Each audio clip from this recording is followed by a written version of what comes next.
pernah nggak sih mikir gini, kok bisa ya pemimpin yang kita tahu pinter, pengalamannya banyak, kadang ambil keputusan yang ya keliru gitu, malah bisa merugikan tim atau perusahaannya.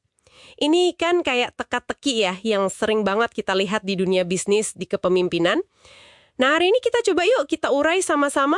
Kita ada bahan bagus nih, kumpulan artikel dari Harvard Business Review, fokusnya soal pengambilan keputusan cerdas, tapi juga jebakan-jebakannya. Jadi misi kita nih mau bedah bareng-bareng. Kenapa sih pikiran kita sendiri, termasuk pikiran pemimpin hebat, malah bisa jadi penghalang buat keputusan yang bagus? Yuk kita gali lebih dalam. Iya, betul banget. Sumber-sumber ini nunjukin sesuatu yang agak bikin kaget ya. Seringkali itu masalahnya bukan di prosesnya loh. Bukan karena kurang data atau analisanya lemah gitu. Tapi justru, ada di pikiran si pengambil keputusannya. Kayak ada program bawaan gitu di otak kita yang tanpa sadar bisa nyabotase pilihan kita. Apalagi di situasi yang rumit atau penuh risiko yang sering dihadapi pemimpin. Nah, salah satu program yang paling sering disebut nih dari Hammond, Kini, sama Raifa itu namanya Anchoring Trap, jebakan jangkar. Kedengarannya simpel ya, tapi wah dampaknya bisa lumayan. Contoh gampangnya gini, kalau saya tanya Anda, populasi Turki itu lebih dari 35 juta nggak? Terus saya minta Anda nebak angka pastinya. Angka 35 juta tadi itu bakal nempel banget di kepala Anda, bakal jadi patokan gitu. Padahal angka itu kan saya pilih ngasal aja. Betul. Angka pertama yang masuk itu seringkali dia pengaruh gede banget. Gak proporsional. Dan bahayanya buat pemimpin, jangkar ini bisa macam-macam bentuknya. Bisa data awal yang mereka lihat, perkiraan analis pertama, atau bahkan ya sekedar angka yang disebut sepintas di rapat sebelumnya. Ini bisa bikin kita jadi nggak terlalu eksplor opsi lain gitu tanpa sadar. Ini bukan soal logika loh, tapi lebih ke bias kognitif. Rasanya kayak fakta aja kita informasi pertama itu. Iya ya. Selain jangkar ada lagi nih status quo trap, jebakan status quo. Ini kecenderungan kita buat ya udah deh pertahanin aja kondisi yang sekarang. Kenapa coba? Ya karena kalau mau berubah kan butuh tindakan ya kan?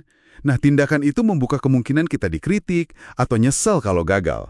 Jadi rasanya lebih aman gitu kalau nggak ngapa-ngapain atau pilih yang paling mirip sama yang udah ada. Iya, contoh klasiknya itu soal kereta tanpa kuda di awal mobil muncul ya, yang desainnya mirip banget sama kereta kuda. Susah lepas dari yang udah biasa. Betul. Buat pemimpin, ini bisa berarti ya terus aja pakai strategi lama padahal udah nggak efektif. Cuma karena mau ganti strategi itu rasanya kok berisiko ya secara pribadi. Padahal mungkin objektifnya ya harus ganti. Rasa nyaman ini musuhnya inovasi banget. Nah, kalau yang ini sunk cost trap atau jebakan biaya terbenam. Ini kayaknya sering banget kita lihat atau mungkin kita alamin sendiri ya. Kecenderungan kita buat terus bikin keputusan yang seolah-olah membenarkan pilihan kita di masa lalu. Bukan lihat prospek ke depan. Contohnya, terus aja kasih dana ke proyek yang udah jelas boncos, cuma karena udah terlanjur banyak investasi di awal. Atau mempertahankan karyawan yang performanya kurang banget. Tapi karena merasa sayang, udah ngabisin waktu buat ngelatih dia dulu, gitu kan? Iya, betul. Ini ada hubungannya sama gengsi mungkin ya. Susah gitu ngakuin kalau kita salah di awal. Menghentikan proyek atau ya melepas karyawan, itu kan rasanya kayak ngakuin kegagalan. Padahal, kata Warren Buffett juga kan, kalau sadar udah masuk lubang, ya berhenti menggali. Tapi ya itu, ego kita kadang bikin kita gali terus.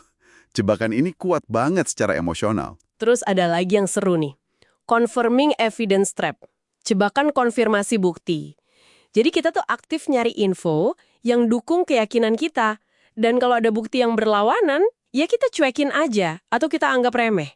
Pernah nggak sih habis baca berita gitu, Anda malah jadi makin yakin sama pendapat awal Anda, padahal beritanya mungkin udah coba seimbang. Nah, itu dia. Iya, studi soal hukuman mati yang disebut tadi itu jelas banget nunjukin ini.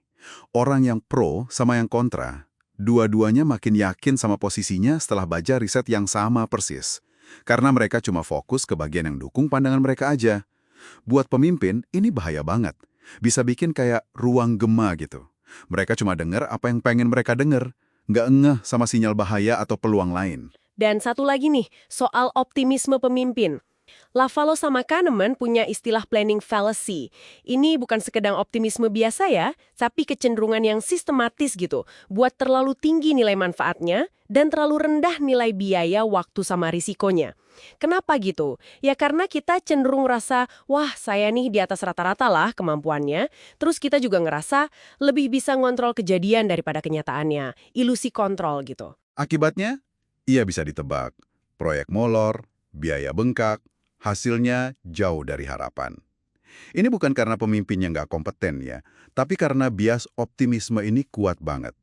Dan yang perlu diingat nih, semua jebakan ini jangkar, status quo, biaya terbenam, konfirmasi, perencanaan, seringnya nggak jalan sendiri-sendiri.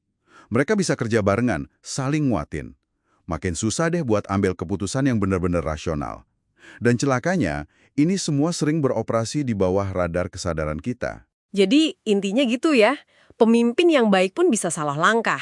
Bukan karena niatnya jelek atau kurang info, tapi karena software di kepala kita ini ada bug-nya juga. Nah, pertanyaan buat Anda nih. Coba deh inget-inget keputusan penting terakhir Anda. Ada kemungkinan nggak sih salah satu jebakan ini tadi ikut nimbrung tanpa Anda sadari betul? Kesadaran itu emang langkah pertama yang penting banget. Sumber-sumber ini ngaranin beberapa cara buat ngurangin dampaknya. Misalnya, selalu paksain diri buat lihat masalah dari banyak sudut pandang. Terus, secara aktif tantang asumsi awal Anda sendiri. Jangan cuma cari data yang mendukung ide Anda, tapi justru, cari data yang bisa menggugurkan ide Anda itu. Libatkan juga orang luar yang nggak punya kepentingan emosional di keputusan itu. Oh, jadi kayak sengaja cari yang kontra gitu ya? Salah satu tekniknya kan katanya jadi pembela setan atau devil's advocates buat argumen kita sendiri. Atau tugasin orang di tim buat itu. Betul sekali. Atau tugasin seseorang dalam tim untuk secara khusus mencari kelemahan dalam rencana kita, sebelum orang lain yang nemuin gitu. Menarik. Jadi proaktif mencari celah sendiri ya? Iya, ini ngebantu banget buat ngimbangin bias konfirmasi sama optimisme yang kadang berlebihan itu. Oke. Nah, sebagai penutup nih, mungkin ini pertanyaan yang agak provokatif ya buat Anda renungkan, mengingat betapa kuatnya bias-bias tak sadar ini, jebakan jangkar, status quo, dan teman-temannya tadi, dalam memengaruhi penilaian kita, sejauh mana sih kita bisa benar-benar percaya sama intuisi atau firasat kita? Apalagi untuk keputusan yang gede, yang risikonya tinggi. Apa jangan-jangan udah saatnya kita lebih banyak bersandar pada proses yang lebih terstruktur, data yang objektif, dan pandangan dari luar atau outside view, ya, untuk melindungi diri kita dari kekeliruan kita sendiri.